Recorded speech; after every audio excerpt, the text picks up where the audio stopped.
Microsoft, AWS, all the hyperscaler are investing in the respective country.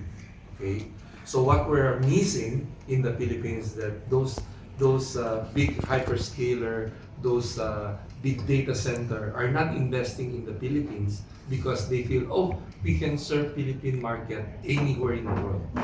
Okay, like our government is using AWS or Azure, and their data are not here in the Philippines. Okay, so if the data sovereignty law is approved, it will there will be more FDI, there will be more jobs for the Filipino people. Yes, there will be requirement for more power, more energy, and maybe there's more investment on the green energy as well. So the overall change is going to be very positive for the country.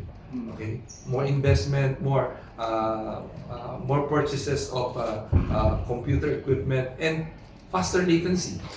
Okay, because it doesn't have to go out of the country; it's within the country. Yeah, I think it's all positive for the country. Yeah. The only thing is that there are some resistance from some